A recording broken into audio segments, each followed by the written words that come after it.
Hey guys, I want to go over a pretty sensitive subject today and just go over what I think about the JFK assassination. Now, I'm not going to get into the nitty-gritty details. I don't know all of them off the top of my head. But what I'm going to do is I'm going to go through the different suspects that are most likely the ones who killed or ordered the killing of JFK. So I'm going to get into some of the history for this one. First of all, JFK was, as far as I'm aware, the youngest, or one of the youngest, presidents to ever be elected. This caused a few issues, as you might imagine. For one, the guy was pretty naive when he came into power. Now, his father, I'm pretty sure, was Ted Kennedy, and his brother was RFK Sr. Now, the Kennedy family was well known for being rich and for being involved heavily in politics. Now, Ted Kennedy had failed, he was a senator, he had failed to ever win a nomination for president.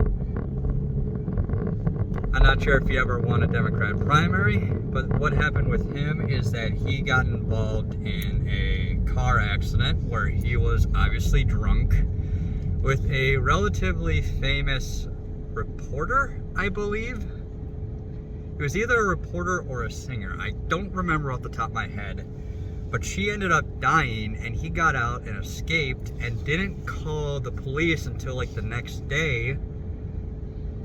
And her family was pressured into not pressing charges or suing. And they ended up regretting that for the rest of their lives. Ted Kennedy was saved from jail, saved from manslaughter, saved from driving under the influence, all that kind of stuff. So he got off scot-free at the price of never being able to win a presidential election. His son, JFK, though, did eventually run and did eventually win. I believe JFK was also a senator or a representative. Not 100% sure. That whole family is known for being politicians and being lawyers. So when JFK came in, he was pretty young and he was pretty naive. So he was convinced by the military to send in a bunch of trained guerrillas to Cuba in order to overthrow Castro, because we didn't want a communist nation on our doorstep. Well, that didn't work out so well. Somehow or another, Castro's regime knew that they were coming, and they started to slaughter them on the beaches. JFK was given the option that they could either, one, not get involved and hope that the guerrillas win, two, get involved in a limited way with bombardments from naval ships, or three, full-on assault, beach landings, paratroopers, the whole 9 yards. Well, this ended up being a complete disaster. I'm going to pause this really quick to blow my nose. Okay, anyways. Now, it was a complete disaster because all the people, all the guerrillas were slaughtered, and JFK didn't want to get involved in a war. He felt like he got tricked, basically. He basically felt that he just wanted the guerrillas to go in there and to win, and he was promised that they would win, and that the United States wouldn't have to get involved.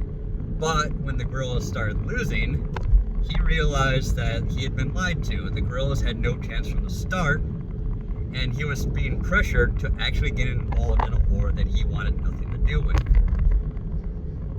But this gives us our first suspect. Our first suspect is Cuba. Now, Cuban refugees have been fleeing from that island for a long time. For a while, Cuba was much like Puerto Rico. It was basically a territory of the United States. Until an uprising, I think it was eventually given its own sovereignty. But it was basically like a client state of the United States. Not a territory, but more like a vassal, kinda, but not really. It was mostly that they were heavily indebted to the United States for helping them win their freedom back in the day. Eventually, it had gotten so poor that Castro was able to lead a communist revolution and take over the island, thus leading to the guerrilla combat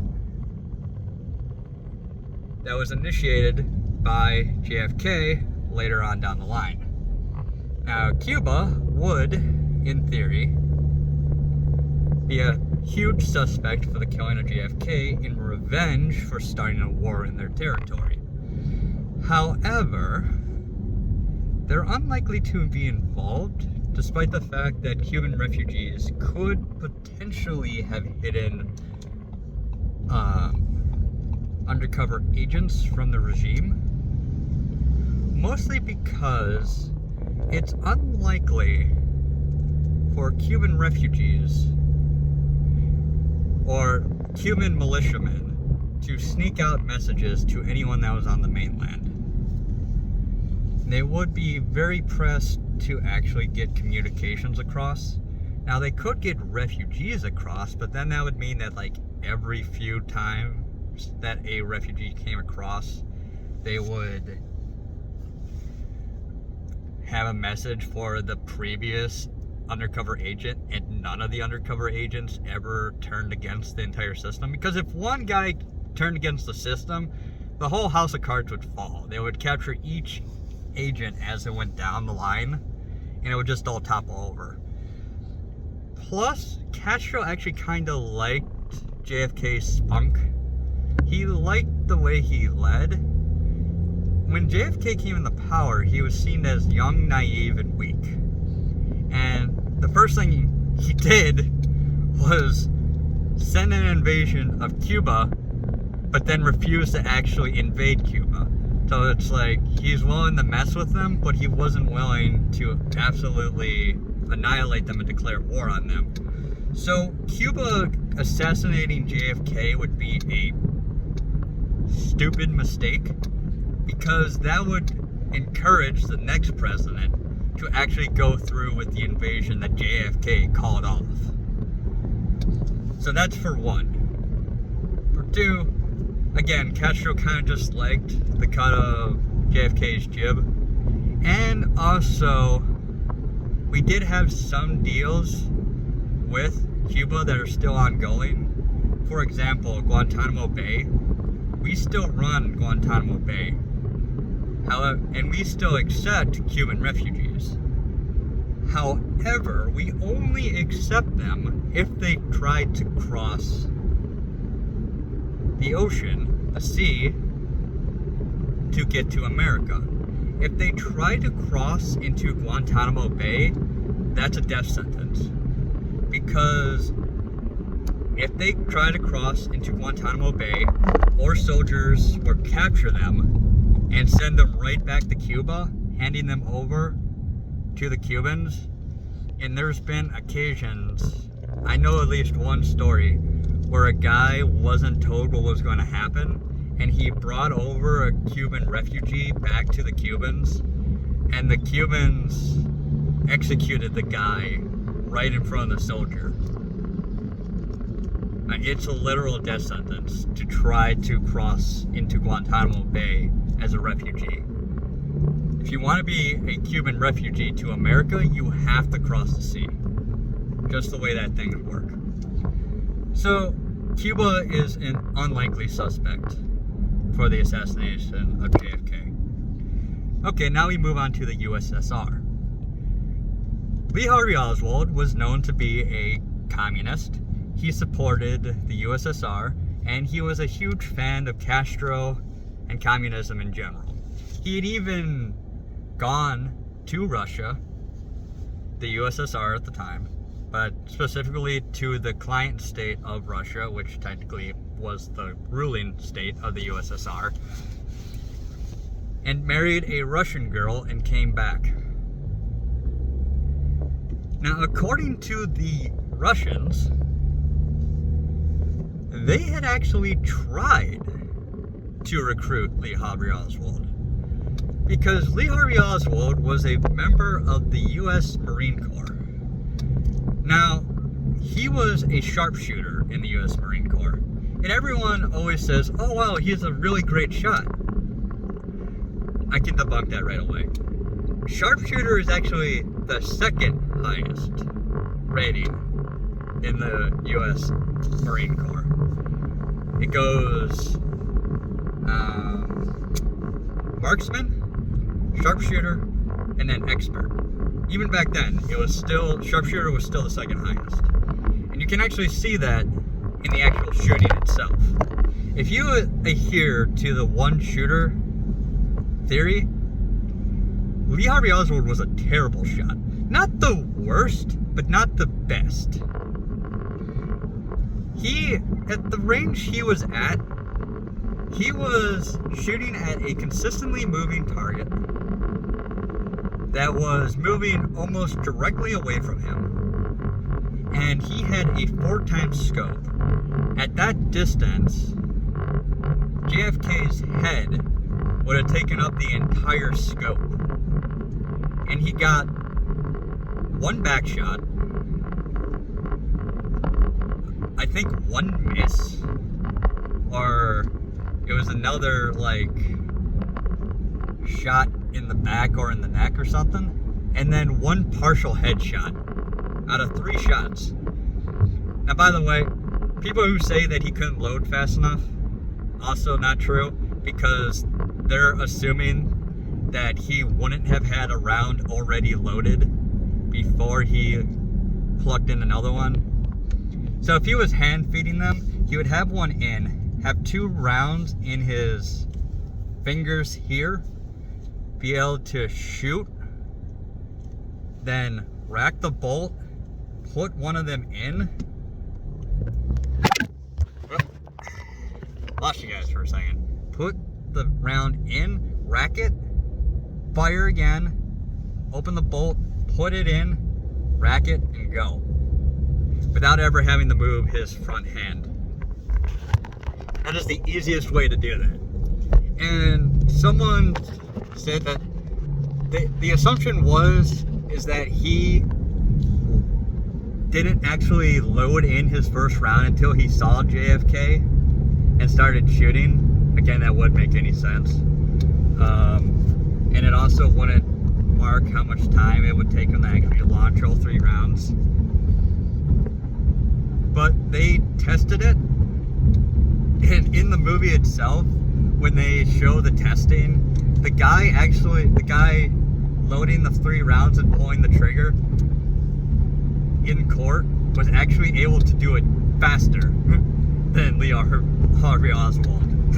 So it's like they destroyed their own narrative on that.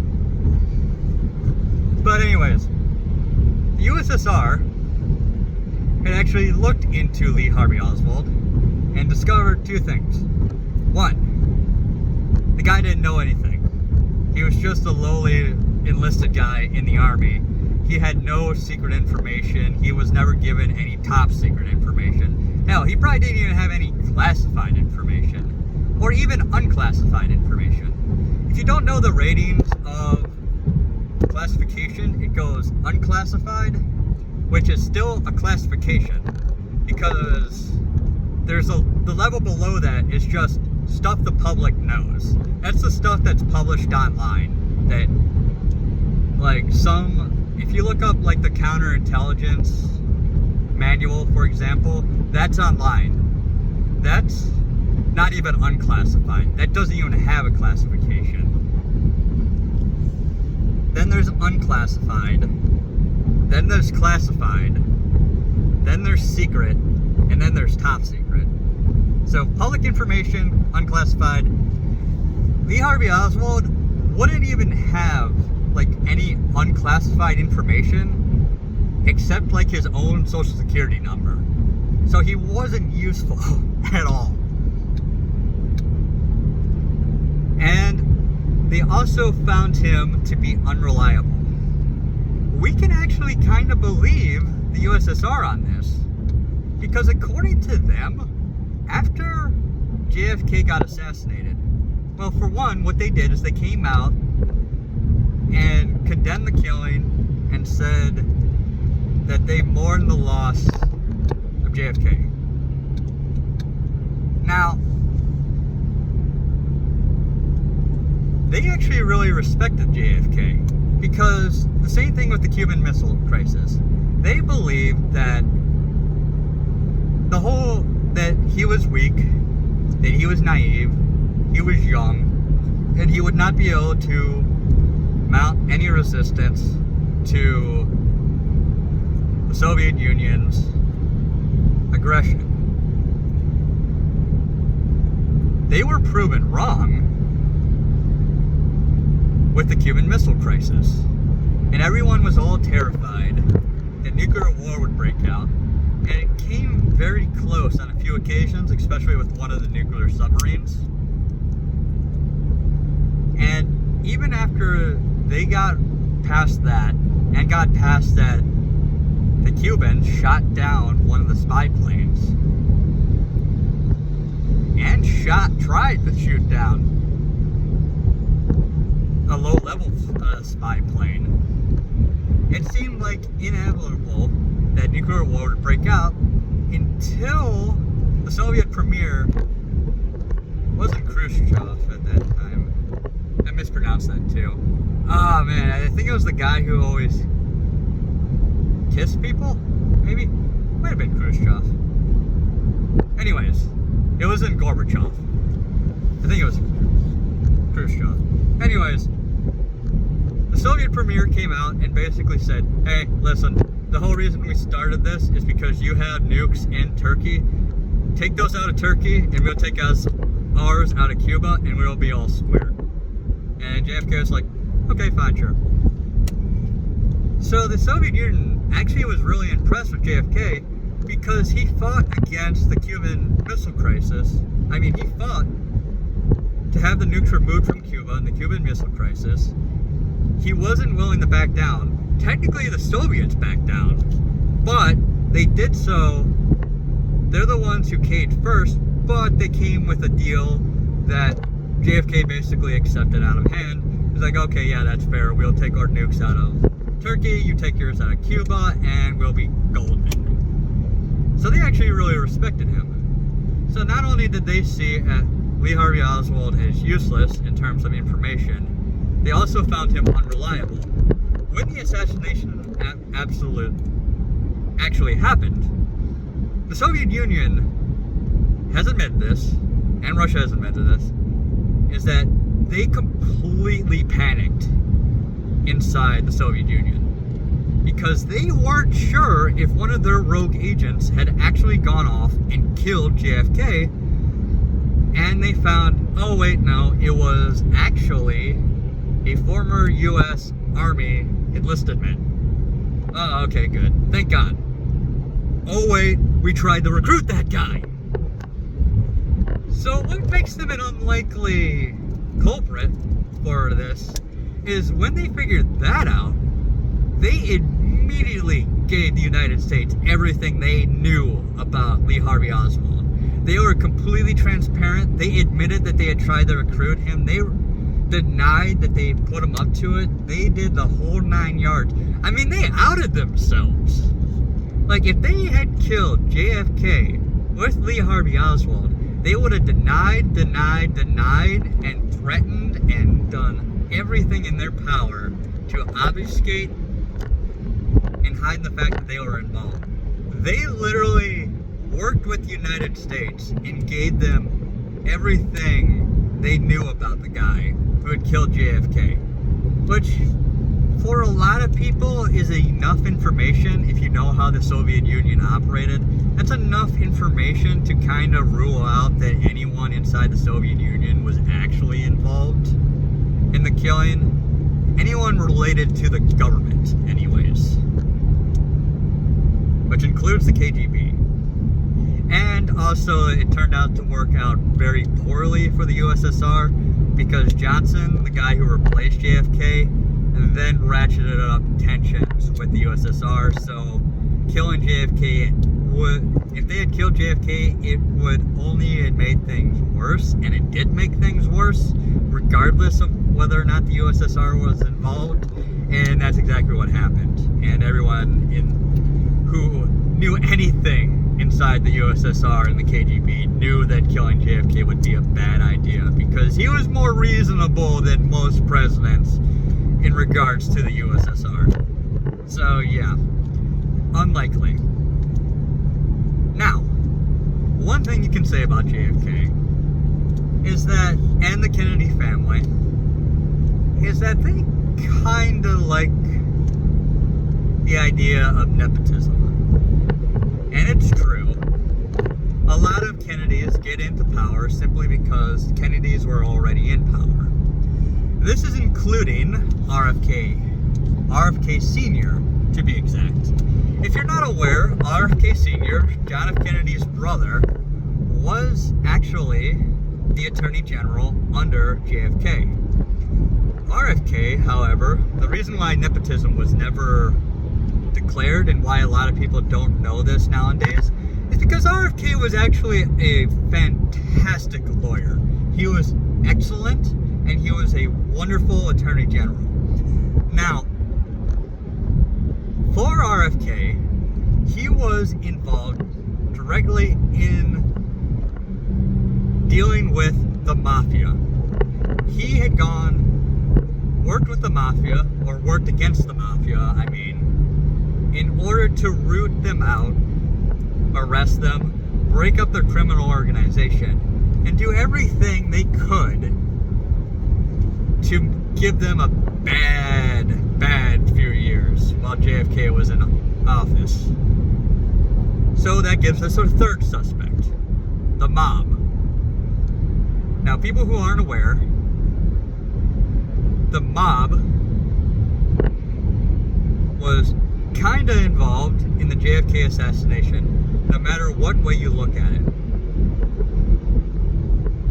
Jack Ruby was part of the mafia. He was not a made man, but he was, I don't think he was even a mob boss, and I think only made men could be mob bosses anyways, but he was a member of the mafia, and he owned a bar. Now JFK, Jack Ruby was the one who assassinated Lee Harvey Oswald. So the theory went that the mob had Lee Harvey Oswald kill Kennedy, and then since he wasn't a member of the mafia, in order to cover it up, they had Jack Ruby kill him. And that they figured Jack Ruby would be loyal enough to not spill the beans. One, bad idea. That would be a terrible idea.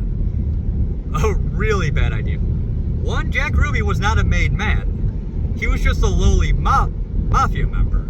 Which means he didn't have as much preventing him from turning against the mob.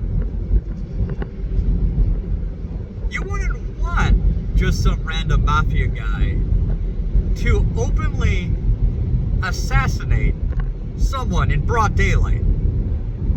That is not something the mafia did. And it was not recommended at all for the mafia. Because one, if you killed the president, that would bring the hammer of justice on you even harder.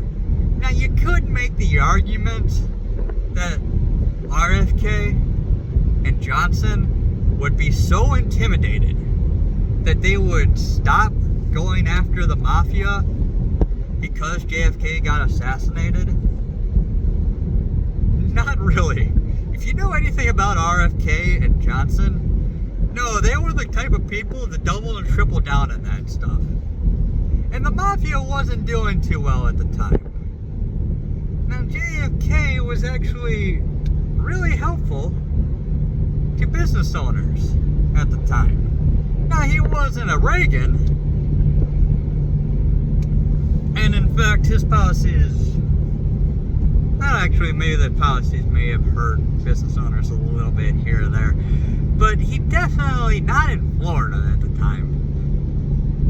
Jack Ruby's bar was doing pretty good at the time. He wouldn't have any reasons to personally want to kill JFK.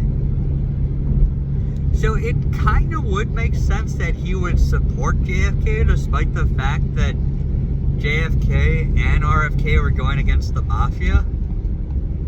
Because at the time, the made men and the mob bosses and the Don were still completely untouchable.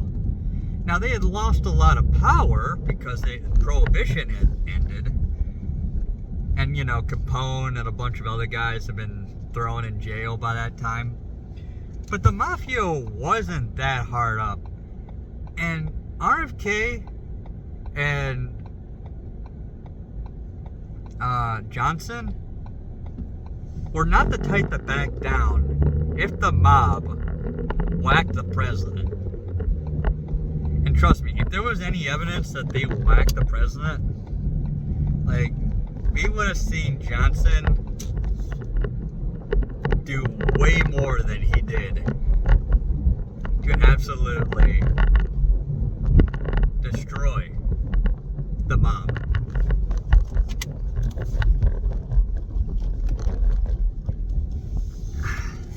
Now,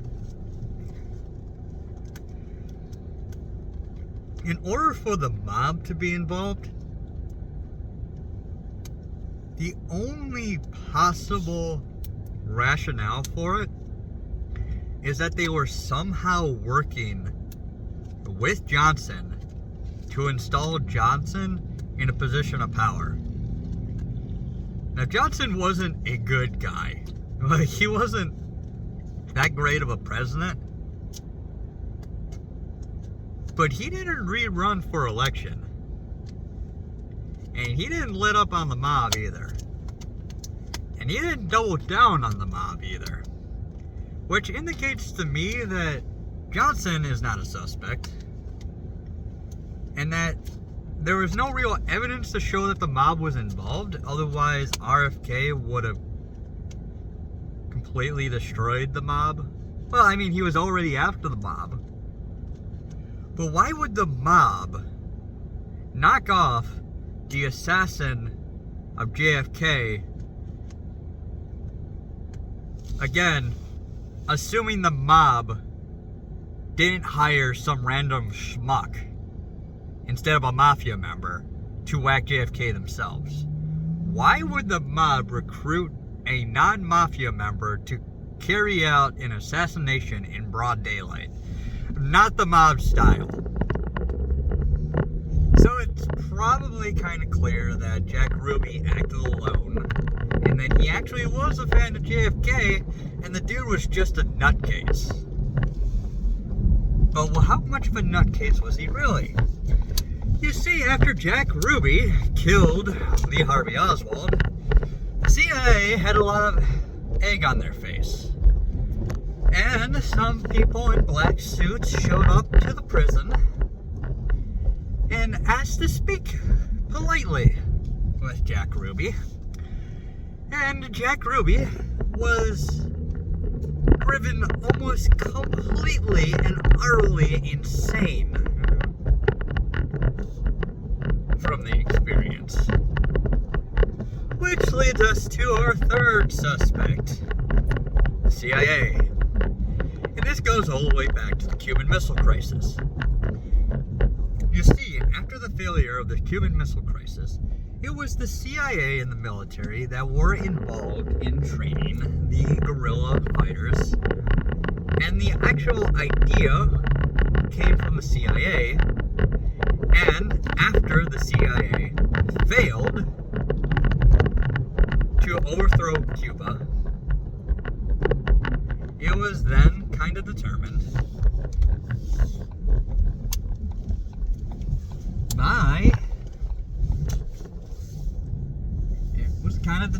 by JFK. Sorry, I'm parking real quick. By JFK, that the CIA were completely and utterly corrupt and that they should be weakened and maybe either even scattered to the wind. To the point that when JFK was assassinated and he was contacted and told about his death, RFK, and this is something that RFK Jr. overheard when he was a kid, RFK straight up asked, was the CIA involved? The CIA, if they were involved, would have taken Lee Harvey Oswald and had him assassinate the president. Screw the whole grassy knoll thing. Completely unnecessary. The magic bullet is a lie because it completely negates a crucial fact of the case. The fact that they often disregard in the case, and this just goes to show you that congressmen have always been stupid, is the reason why the magic bullet was a dumb theory is that they said the magic bullet hit JFK, did a zigzag, and then hit the governor, and then caused all these different wounds. Except for the fact that Congress apparently wasn't aware that the car was custom made so that the back seat was wider than the front seats and higher up so that the president could be more easily seen, because that's exactly what the president wanted. More leg space and to be better seen by the public, because he rode in open cars everywhere. They completely got the schematics of the car wrong, and when you use the real schematics, it's quite clear, yes, the bullet could cause all those wounds, and in fact, the shot was actually replicated online. If you actually go on YouTube and look up the magic bullet debunked, they actually replicated the shot perfectly. Almost perfectly. One, the car wasn't moving, which wouldn't matter that much because the bullet moves several orders of magnitude faster than the moving car was, so that wouldn't have changed anything that much. The bullet hit JFK in the back, came out the front, hit the governor in the back, which it didn't go through the car seat. It did not go through the car seat because, again, JFK was elevated and they didn't have the headrests. It was only like mid-back height for the seats. Went through the governor's back, went through the governor's front, hit the governor's wrist, deflected downwards into the governor's leg. Now, the shot that they replicated broke 2 ribs inside the surrogate governor ballistic dummy, when in reality, the bullet actually only broke 1 of the governor's ribs. And it was a full metal jacket round, which also indicates to me that Lee Harvey Oswald was also an idiot, because he was using full metal jacket rounds on an open vehicle on a completely unprotected, unarmored civilian, the president. If he was smart, he would have used a different type of round. Like, for example, a half-jacketed round, or a, oh god, what? I can't think of it. Hollow point. Which also indicates to me that it was not a professional hit. But I'm getting ahead of myself. They replicated the shot exactly. It actually went through the back of the ballistic dummy of JFK, the back of the ballistic dummy, the front of the ballistic dummy for JFK, the back of the governor, the front of the governor, hit the wrist of the governor, and then bounced off the governor's thigh. All the ballistic dummies. The only thing that didn't happen was it didn't penetrate the thigh of the ballistic dummy governor. And again, the reason being is because it hit 2 ribs instead of 1. Because once it hit the president, well, the bullet would have started tumbling. So anyways, there is no magic bullet. That's not a thing. Congress is just stupid, like they always are, like they still are today, and got the schematics of the car wrong, and used the wrong car schematics to come up with a theory of the magic bullet, which a lot of people who are conspiracy theorists and say that they intentionally came up with this BS theory to obfuscate the actual killer, or to just obfuscate the whole situation to make it seem like Lee Harvey Oswald couldn't have been the killer. I'm just never I'm more likely to assume that it was just Congress being completely and utterly incompetent, as opposed to being malicious. Occam's razor, man. Yeah, that's Occam's razor.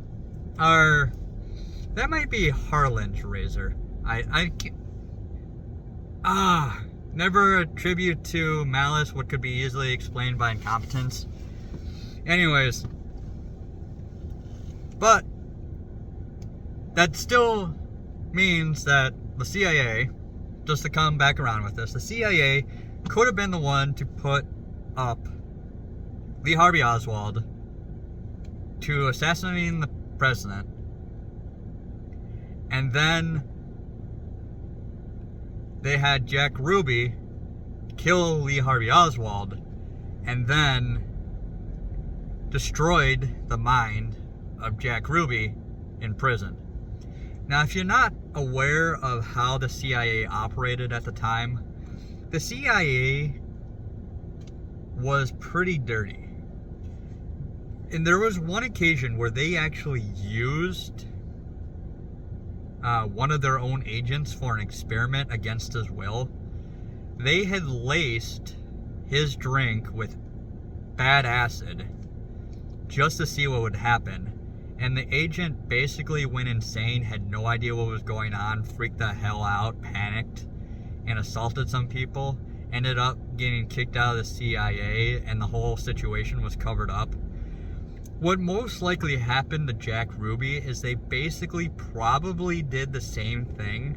They used torture methods to try to get the information out of him, or to break his mind, by giving him like some kind of bad acid, hallucinogenics, hoping that it would freak him out and make him blabble off all the information, or just straight up to destroy his mind.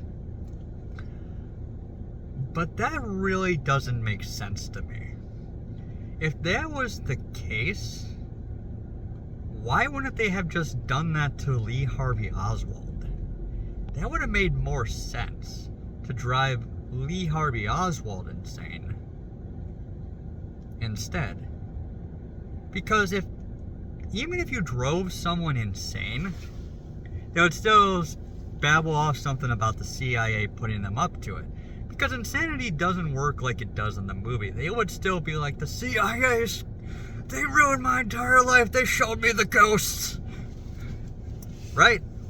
So regardless of who, if they hired both Lee Harvey Oswald, they would have just done it if they had hired Lee Harvey Oswald, they would have just done that to Lee Harvey Oswald. If they hired both Jack Ruby and Lee Harvey Oswald, what would be the point?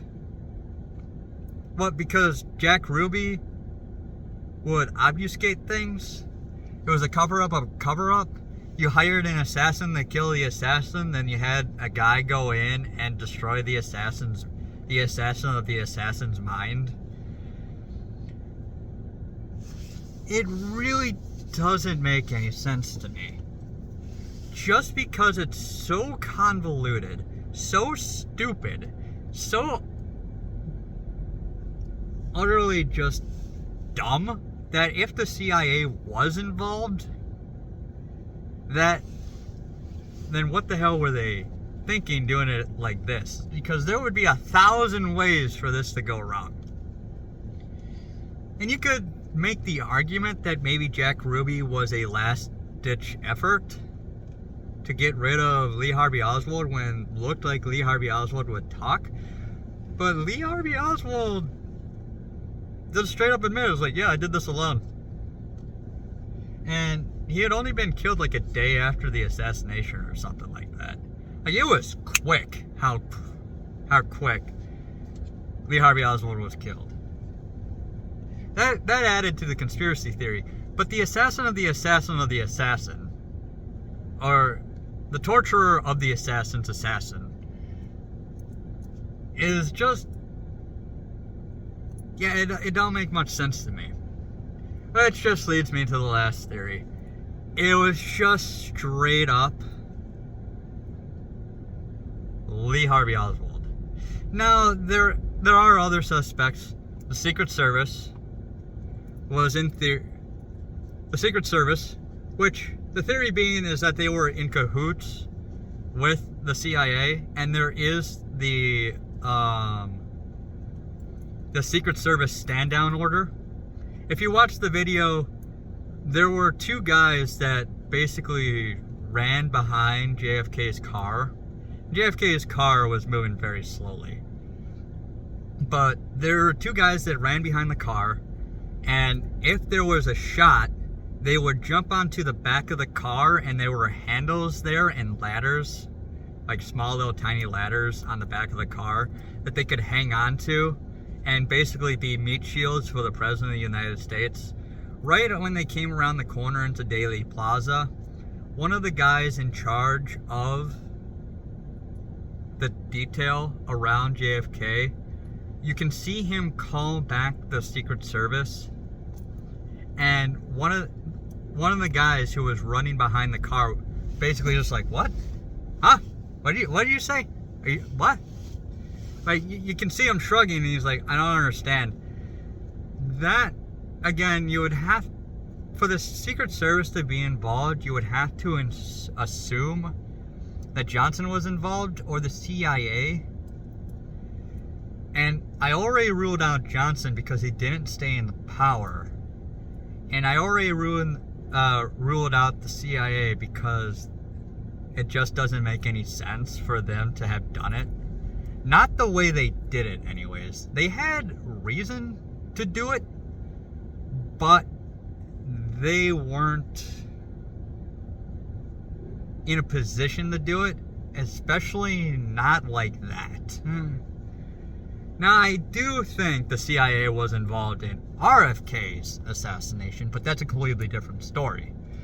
That is more based on the fact that RFK was completely convinced that the CIA was involved, despite the fact that they probably weren't. And that they were afraid that RFK would win the presidency and then completely dismantle the organization. Now, I do believe there was a cover-up, but not of the assassination. What I think happened is that the CIA knew about Lee Harvey Oswald, and they were convinced that he was not a threat, that he was just some nobody loser, that no one would take him seriously, that they correctly guessed that the USSR would not recruit this guy because he was just a nobody who had no information, and that he was kind of a creep and a weirdo to the point that he would be unreliable. And they completely dismissed him out of hand, leading to Lee Harvey Oswald to be able to get away with the assassination. And then Jack Ruby comes, who was a fan of the president, comes by and kills Lee Harvey Oswald, panicking the CIA further, causing them to interrogate Jack Ruby to figure out if the mob was trying to cover up the situation, because maybe the mob was involved.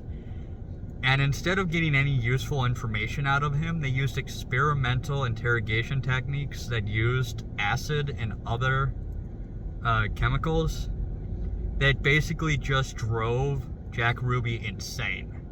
So basically, this is a gambit pileup of epic proportions. If you guys are aware of that trope, and tropes reflect real life.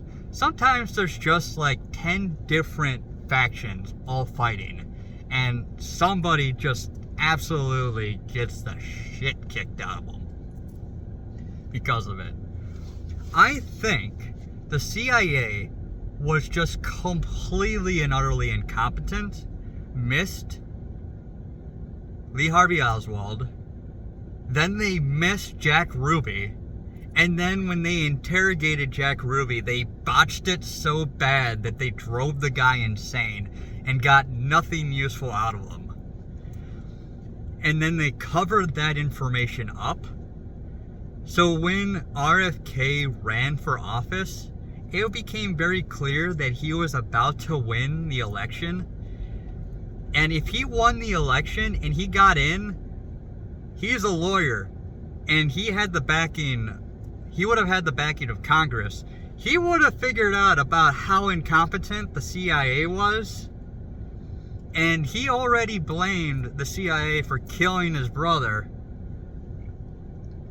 And even if he was like, well, you didn't do it intentionally, but your incompetence caused this, the CIA at that point was completely and utterly panicked to the point where they were like, nope, just kill the guy. Kill him before he's in office. Because once he gets in the office, we can't stop him.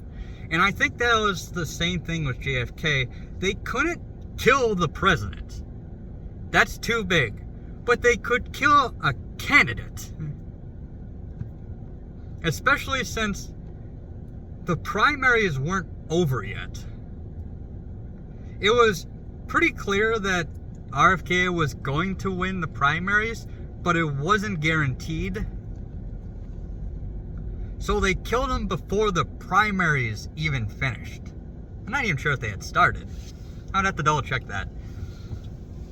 But the reason why we kind of know that's true is because one of the intelligence agency's own members was a staffer at the restaurant RFK was killed. And according to RFK Jr., he read the autopsy report of that shooting, and it was clear that RFK was shot like 8 times in the back at point blank range. And the guy who got blamed for the killing had a revolver with only 6 shots, and every shot he fired hit 6 different people.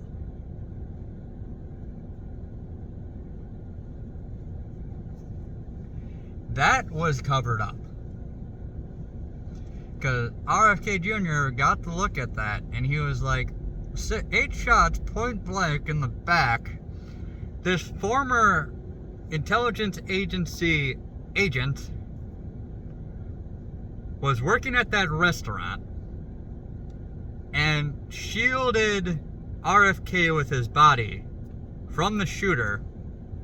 Oh, and by the way, RFK was shot 8 times in the back after the shooter had been tackled to the ground and fired off 6 shots from his revolver that hit 6 different people in the crowd.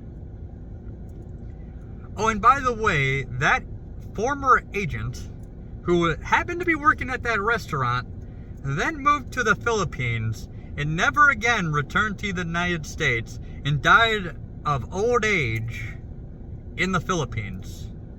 Yeah, okay. Yeah, that makes sense. Yeah, okay. JFK was not assassinated by anyone besides Lee Harvey Oswald, but due to the CIA's incompetence, they knew that they would be completely dismantled by RFK, and they had RFK killed. That's my theory. Anyways, guys, that's a long 50-minute video, but that's my theory about the JFK assassination. It's basically, there was no conspiracy. It was just Lee Harvey Oswald, but the conspiracy happened afterwards with the cover-up because the CIA was so afraid that their incompetence would come to light that the next president who got into office after Johnson, which I'm pretty sure was RFK, would have completely dismantled the CIA and wiped them off the face of the earth, and then they engaged in a conspiracy to have RFK assassinated. Again, just covering up the fact that they were completely and utterly incompetent and let Lee Harvey Oswald and Jack Ruby slip through the cracks, and then they completely botched the Jack Ruby interrogation. That's my theory. I'm sticking with that. That makes the most sense to me. But RFK Jr. could also be full of crap too, and the autopsy report could just be completely and utterly bullshit of RFK. But, yeah, I'm pretty sure RFK Jr. got killed by the CIA. Anyways, that's it for now, guys. That's my theory. I'll talk to you guys later. Bye.